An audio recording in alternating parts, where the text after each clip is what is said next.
के ऊपर जो मरवट काढ़ी गई थी, जो कमल पत्र काढ़े गए थे, वो लिपि भी प्रलुप्त हो गई है, वो भी अब पुछ गई। निबद्ध शशि शेखरान, उस समय श्री प्रियागण निबद्ध शशि शेखरान विश्व विशोक्र पाशई बभव।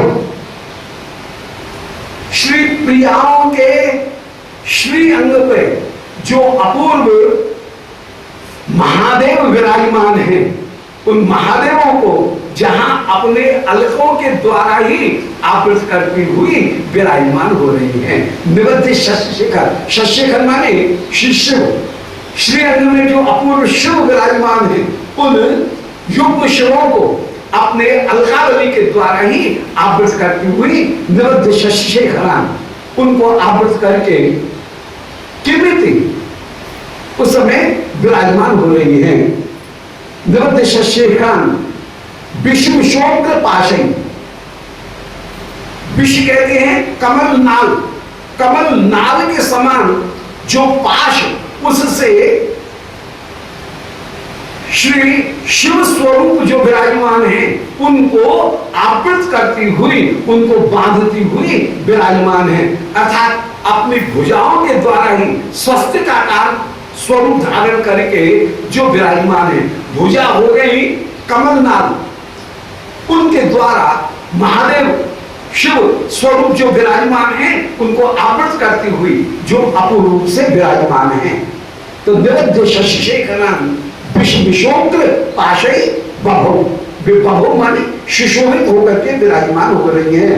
विश्व विश्व माने कमल नाल, उन कमल नाल के समान सुंदर जो पाश हैं, उन उग्र पाश के द्वारा, तो शिव जैसे कमल नाल, शिव जैसे सर्पों से आवृत होकर के विराजमान होते हैं, इसी प्रकार श्री प्रियाओं के श्रीअंग में विराजमान जो शिव स्वरूप हैं, उन शिव स्वरूपों को अपनी अलकावली और अपनी भुजा, इन पाशों से आवृत करती हुई अपूर्व रूप से विराजमान हो रही हैं।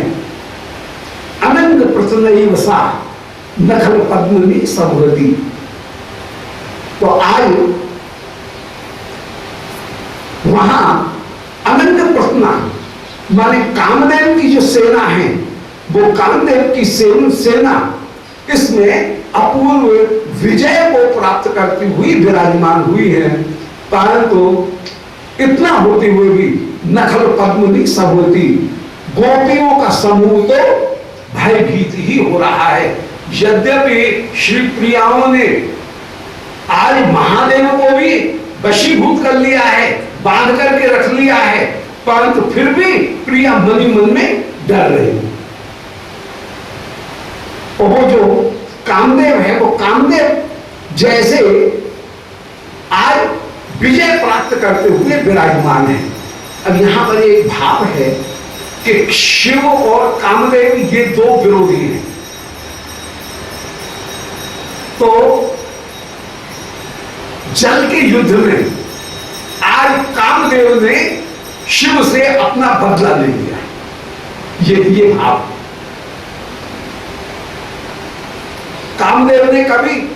कामदेव को कभी शिव ने जलाया था, भस्म किया था। आज कामदेव को श्री श्याम सुंदर के चरणों का आश्रय ग्रहण करके कामदेव को इतनी बल प्राप्त हो गया, इतनी ताकत प्राप्त हो गई कि उसने शिव को कहीं पराजित कर दिया, शिव को भी बांधते हुए विराजमान हो रहा है। और यद्यपि प्रियाओं ने आज शिव को ढांकते हुए, बांधते हुए वे प्रियागण विराजमान हैं, परंतु बांधने पर भी ये प्रियागण कहीं न कहीं थोड़ी सी भयभीत जरूर हैं, अभी भी श्याम सुंदर से भयभीत हो रही हैं। यद्यपि इतनी बलवान है कि इन्होंने शिव को भी पराजित कर दिया है, शिव को भी बांध लिया है, अपने कटाक्ष के द्वारा, अपने स्वस्तिक मुद्रा के द्वारा, अपने केश उनके द्वारा शिव को ढांक करके ये विराजमान हो रही हैं, परंतु फिर भी ये कहीं न कहीं कोमलांगी होने के कारण भयभीत तो हो ही रही हैं। पंक्ति बड़े अर्थ गांधीर्य को लिए हुए हैं, उसी को दोबारा विचार करेंगे कि कुचान विगत कंचुकान नखर विक्षतान द्वय श्री प्रियागण अपने श्री अंग रूपी कमलों को श्री हस्त रूपी कमलों के द्वारा कमलों को कहीं आवृत करती हुई स्वस्तिक मुद्रा को धारण करती हुई श्री प्रियागण विराजमान हैं। दो द्वयी पिठायो भुजाओं से ढांक करके तिमतायत अलग, जहां पर अलकावली बिखर करके पूरे मुख की ओर आ रही है और लिपि प्रलुप्त आनना, कपोल के ऊपर जो लिपि लिखी गई थी, जो पत्रावली लिखी गई थी, वो पत्रावली कमल पत्र वे भी जल में स्नान करने के कारण प्रलुप्त हो गए हैं, धुल गए हैं। श्री सखियों ने श्री मस्तक के ऊपर जो काम यंत्र लिखा था, उस काम यंत्र, वो काम यंत्र भी अब मिट गया है, वो भी पुछ गया है। तो लिपि प्रलुप्तानना, लिपि जो है वो लिपि श्री मस्तक के ऊपर बिंदी की रचना करते समय, कमल पत्र की रचना करते समय तृतीय सर्ग में निरूपण कराए हैं वो प्रातःकालीन लीला में कि श्रृंगार लीला में सखीगण श्री मस्तक के ऊपर जो काम यंत्र अंकित करती हैं जिससे श्याम सुंदर आकर्षित हो जाए, वो बिंदी के रूप में जो काम यंत्र अंकित किया वो भी आज लुप्त हो गया है। तो लिपि प्रलुप्तानना, लिपि जो है वो भी जो पहले प्रलुप्त थी वो भी स्तिमित माने अस्तमित हो गई है, वह भी कहीं बिखर गई है। और निवृत्ति शशेखरान विशोग्र पाशई, और इन प्रियागणों ने अपनी भुजारूपी कमल पाश के बहाने शिव को भी आज बांध लिया है, शिव स्वरूपों को भी बांध करके विराजमान हो रही हैं। ऐसी इनकी अपूर्व शोभा हो रही है। यद्यपि इन प्रियाओं का चरणाश्रय ग्रहण करके श्याम सुंदर के हृदय में विराजमान जो कामदेवी की सेना थी, वो आज इन प्रियाओं के चरणों का आश्रय ग्रहण करके अत्यंत अत्यंत बेचैनी हो रही है, श्याम सुंदर को जीत करके ही विराजमान हो रही है। फिर भी ये प्रिया कहीं न कहीं भीतर से तो तिली है ही, भीतर से तो थोड़ी डर ही रही है कि कहीं ये श्याम सुंदर चंचल फिर चंचलता उग्रता धारण न कर ले, इसलिए कहीं भयभीत होती हुई विराजमान हो रही है। तो अनंत प्रसन्न बसा, आज शिव की सेना ने महादेव को यद्यपि बांध लिया है, यद्यपि पराजित कर लिया है, परंतु नखल पद्मिनी संहति, पद्मिनियों का जो समूह है वो पद्मिनियों का समूह अभी भी निर्भय नहीं हुआ है।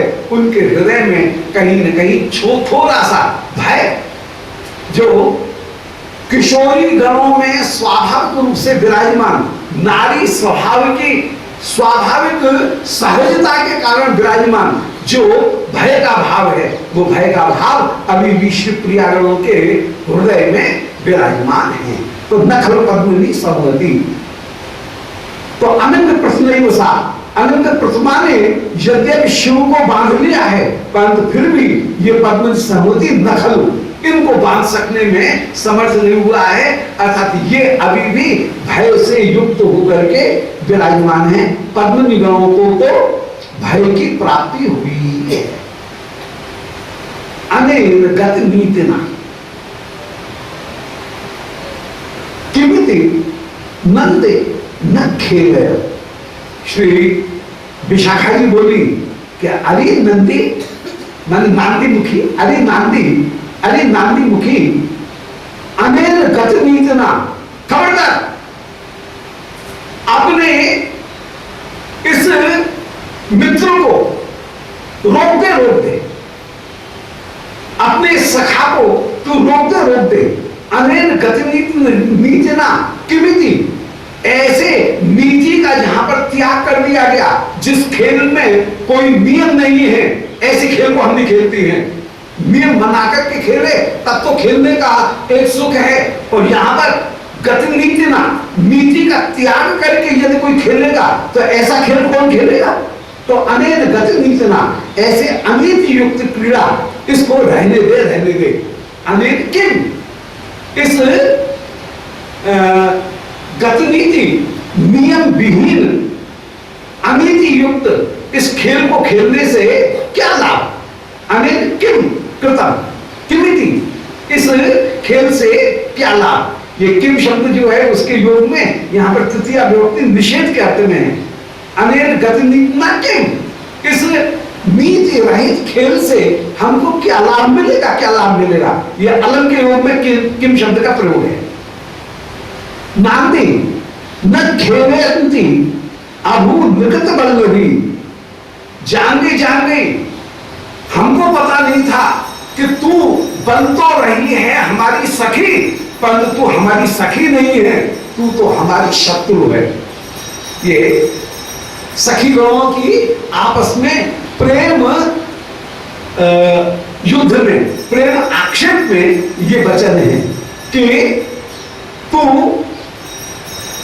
अरे नांदी, नाम तो है तेरा नांदी, किसने तेरा नाम नांदी रख दिया?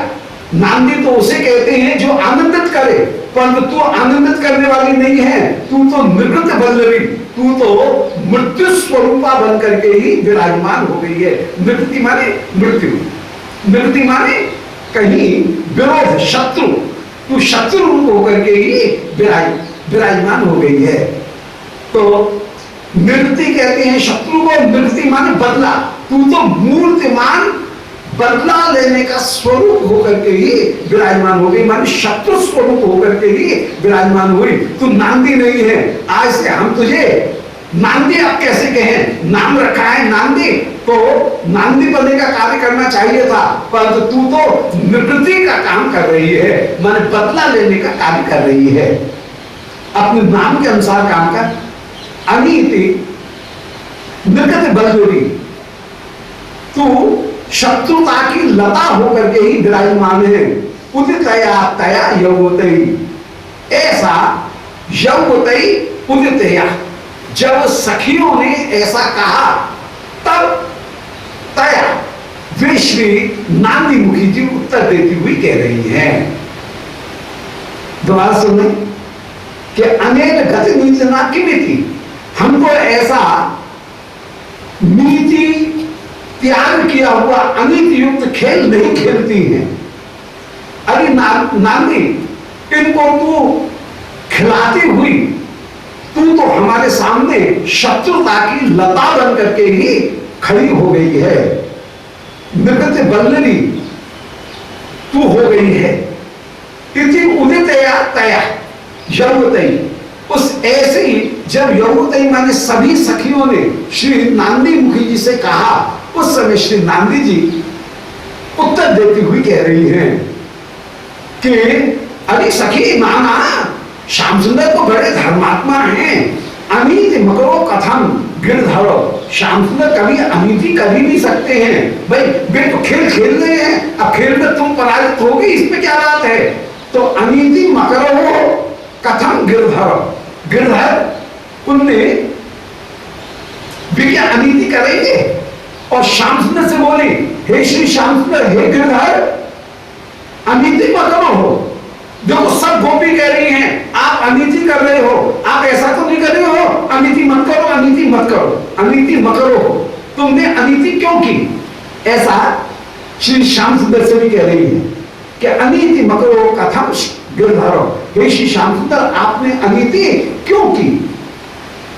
इति तथा कार्यता, ऐसा श्री नांदी मुखी जी ने जिस समय कहा, समेत्य सहसांगनः सहसाह ताम साहसा, क्या बात, अनुप्रास का कितना सुंदर प्रयोग। समेत्य सहसांगनः सहसाह ताम साहसा, श्री श्याम सुंदर ने साहस पूर्वक ताम आह साहस पूर्वक श्री नांदी मुखी से श्री श्याम सुंदर कह रहे हैं। समेत माने श्री कृष्ण हंसते हुए नांदी मुखी जी के सामने खड़े हो गए। समेत सह स हासान हासान न हंसी से युक्त आनंद युक्त होकर के स हासान न हंसी से युक्त मुख वाले होकर के श्री श्याम सुंदर समेत के उस समय श्री नांदी मुखी जी के सामने आ गए और सब उन श्री श्याम सुंदर ने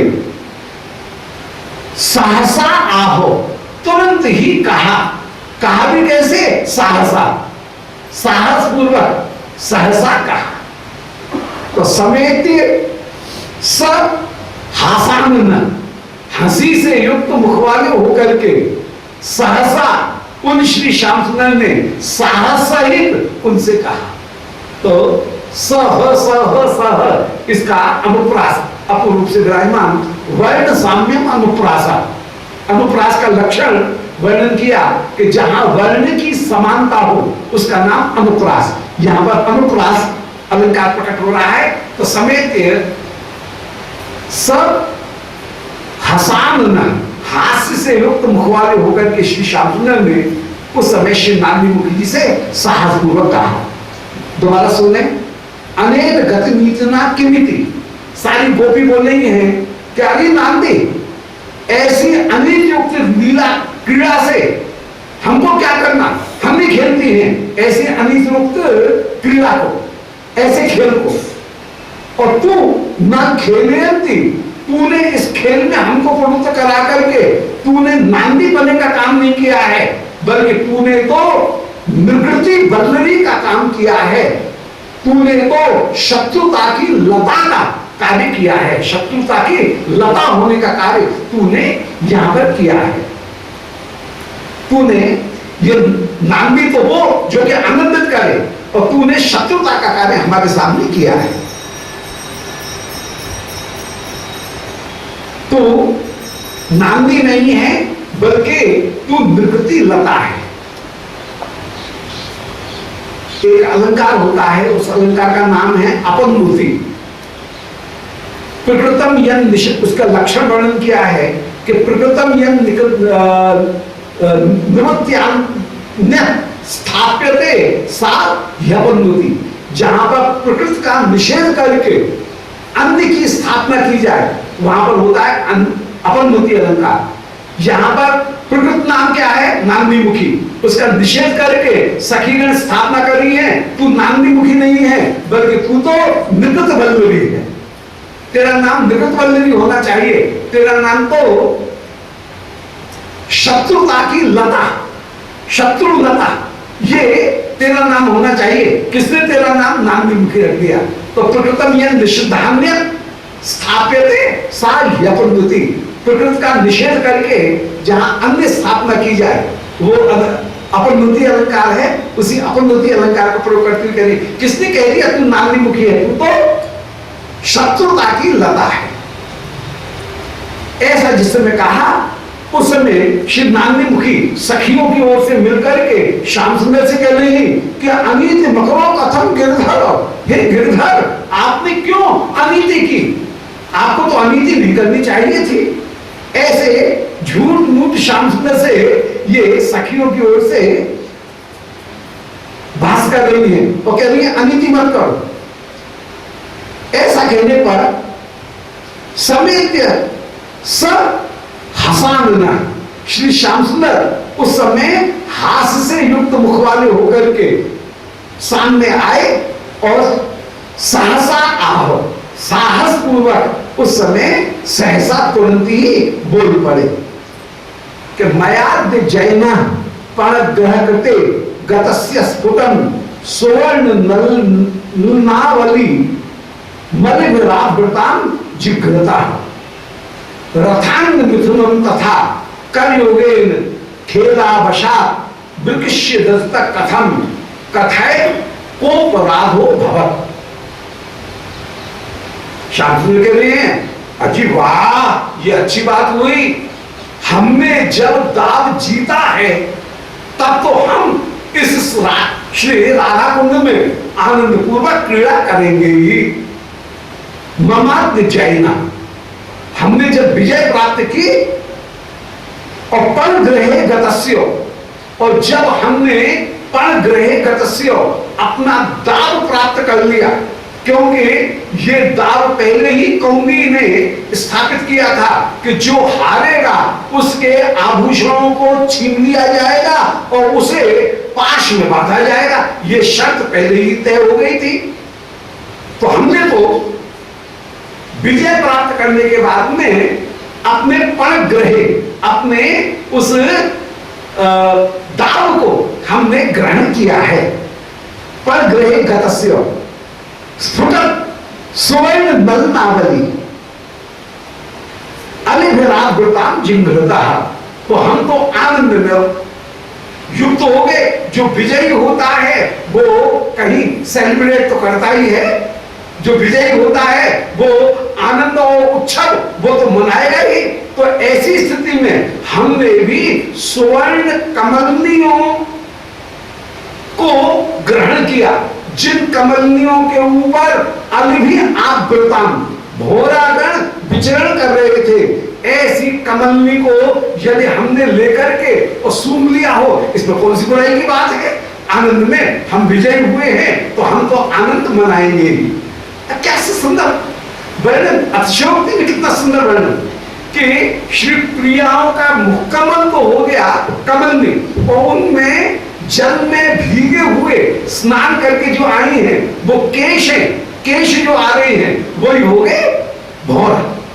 तो भौराओं से आवृत कमलनी को हमने तो लिया और कमलनी को सूंघा था। ये कमलनी नहीं थी, कमल ये गोपी थी क्या, हम तो पता नहीं, आज बड़े भोले बन रहे हैं। पर हमने तो कमलनी सरोवर में जो थी उन कमलनियों को केवल सूंघने का प्रयत्न किया। हमको क्या पता, हम तो पहचान ही नहीं सके आनंद के उल्लास में कि कमलनी में और सुंदरी गणों के मुख में कोई अंतर है। ये कमलनी, कमल मुख वाली सुंदरी गण, इनको कमलनी समझ करके ही हम तो इनका आग्रहण कर रहे थे। तो इसमें आश्चर्य की बात कौन सी है। तो ममाद्य जैना, हमने जब विजय प्राप्त कर ली और पण ग्रहे, अपने पण ईमानदारी से जो हिस्सा हमको मिलना चाहिए था वो इनके आभूषण बाभूषण इनसे हंसता हंसती बख्शा बख्शी मुखामुखी करके हमने छीन लिए। तो अपने पण को हमने ग्रहण कर लिया और पण को ग्रहण करके हम तो विजय का महामहोत्सव मनाते हुए कमलनी गणों को सूंघ रहे थे। अब कमलनी गणों में हमने तो किसी गोपी का स्पर्श किया नहीं, हमने तो कमलनियों का स्पर्श किया है जो भोराओं से आवृत होकर के कमलनी गण विराजमान है। हमने तो केवल उनका आग्रहण मात्र किया था। ये लोग अनावश्यक हमारे ऊपर दोष दे रही है। ऐसे श्री श्याम सुंदर अपना बचाव कर रहे हैं कि हमने तो कमलनी मात्र का स्पर्श किया। सुवर्ण नलनी, सुवर्ण कमलनी जो थी उनकी अवली, उनकी पंक्ति को जो कि अलिभि आवृताम भोरों के द्वारा आवृत थी, ऐसी कमलनियों को हमने तो ग्रहण किया। तत्वता स्वर्ण कमलनी कहकर के गोपी और भोरा उनके द्वारा उनके अलकावली उनकी ओर ही श्री श्याम सुंदर संकेत कर रहे हैं। उनका जिग्रहण, जिग्रहण मतलब सूंघना, उनको सूंघने का हमने प्रयत्न किया। और हम तो यहां जल में तैरने वाले सुंदर चकवा मिथुन, चकवा चकनी, उन चकवा चकनियों को पकड़ करके उनके साथ में क्रीड़ा कर रहे थे। हमको कोक युग्म जो है उनके साथ में, कोक पक्षी उनके साथ में क्रीड़ा करते हुए विराजमान थे। ये हमारे ऊपर न जाने क्यों नाराज हो रही है। यहाँ पर तो चकवा चकवी उनका जो युग्म है उस युग्म के साथ में हम तो क्रीड़ा करना चाह रहे थे। तो रथांग मिथुनम, रथांग माने चक्रवात, चकवा चकवी, उनके मिथुन के साथ में हम तो क्रीड़ा कर रहे थे। कर योगे खेला बशात, क्रीड़ा पूर्वक उनको ही हम आकर्षित करना चाह रहे थे। विकृष्य दलता, खींच करके हम ग्रहण करना, उन चकवा चकवी को हम पकड़ना चाह रहे थे। बताओ, कथम कथे उपराधो भवत, हमने क्या अपराध कर दिया? अरे नांदमुखी, क्यों हमसे ये प्रश्न कर रही है कि अनीति मकरो कथम गिरधर? हे गिरधर, तुमने अनीति क्यों की? हमने कहां कोई अनीति की है? ऐसे जय श्री श्याम सुंदर धीट बन करके, धृष्ट बन करके ये वचन कह रहे हैं। उस समय श्री नांदमुखी जी बोले हरे बदस नांदतम, बोले हे हरि, तुम झूठ क्यों बोलोगे? झूठ क्यों बोलोगे? हरे बदस नांदतम यदि साक्षताम स्वाधरस तनालिषु घृतै क्षतै दधति गोपिका गोपिका। अरे तुम काहे को झूठ बोलोगे? झूठ तो हम बोल रही हैं। अरे देख नहीं रहे हो गोपिका गणों के अधरों के ऊपर, उनके श्रीअंगों के ऊपर अभी भी दांतों, दंतावली के, आपकी नखावली के क्षत विद्यमान है। तो तुमने चंचलता की, इसका प्रमाण हमारे सामने है। और हाथ कंगन को आरसे की जरूरत नहीं है, तुमने चंचलता की है, इसका प्रमाण हमारे पास में विराजमान है। हरे बदस नांदतम, हाँ हरि, तुम झूठ क्यों बोलोगे? ये काक वक्रोक्ति में विपरीत लक्षण में कह रहे हैं। तुम काहे को झूठ? तुम तो बिल्कुल झूठ नहीं बोल रहे हो। ये सारे प्रमाण जो सामने दिख रहे हैं प्रत्यक्ष में, ये तो सब झूठे हैं। इन हमारी सखियों के श्री अंग में साक्षी दे रहे हैं ये सारे जो श्री अंग के ऊपर विराजमान चिन्ह, वे सब तुम्हारी चंचलता की साक्षी देते हुए विराजमान। कौन कौन से चिन्ह हैं? साक्षता, साक्षी कौन कौन सी वस्तुएं हैं? बोले स्वाधर स्तनादिषु धृतै क्षतै, ये आधार श्रीअंग, इनके ऊपर क्षत चिन्ह इनमें अभी भी विराजमान है। और ये गोपिकागण दधति गोपिका गोपिका, उन चिन्हों को धारण करके ये गोपिकागण क्रोधित होती हुई भी विराजमान है। प्रति नई नान्य भू कुसुत्री संपुटी सोथवा, प्रति नई नान्य भू, हे नान्य तू भी देख ले। प्रति, अरे नांदी, प्रति माने तू भी देख ले। प्रति नहीं नांदे भू, नांदी नांदी अमु, अरे नांदी तू क्या नहीं पहचान रही है इन्हें? ये जो हमारी स्वामियों के, हमारी सखियों के श्री अंग पर ये जो श्याम सुंदर की चंचलता प्रकट हो रही है, इसको प्रति नहीं, तू क्या नहीं पहचानती है? अरे नांदी अमु, अमु माने इन चिन्हों को क्या तू नहीं पहचानती है? कुसुत संपुटी सोथवा, अथवा हे नांदी, इनका तू अब विश्वास मत कर, मत कर। ये गोपिकागण जब ऐसे कहा तो तू क्या नहीं पहचान रही है? उस समय श्री कृष्ण बीच में ही बोले और कृष्ण कहने लगे कि प्रति नहीं नांदी, नांदी अमु, अरे नांदी इन गोपियों की बात में तू आ मत जाना। श्री नांदी मुखी जी ने उस समय ये कहा कि इन गोपिकाओं के श्री अंग में तुम्हारी चंचलता के चिन्ह विराजमान हैं। जब ऐसे कहा तो श्री श्याम सुंदर उस समय तुरंत बोले, उत्तर देते हुए बोले, श्री श्याम सुंदर के वचन है, श्याम सुंदर उत्तर देते हुए बोले कि प्रति नहीं नांदे मुंह, बोले अरे नांदे इन गोपियों का बिल्कुल भरोसा मत करना, ये तो महा झूठी है। ये तो कुश्रुति संपुटी, ये तो कुश्रुति माने शठता की, संपुटी माने ये तो खान है। ये सारी गोपी शठता की खान होकर के विराजमान है।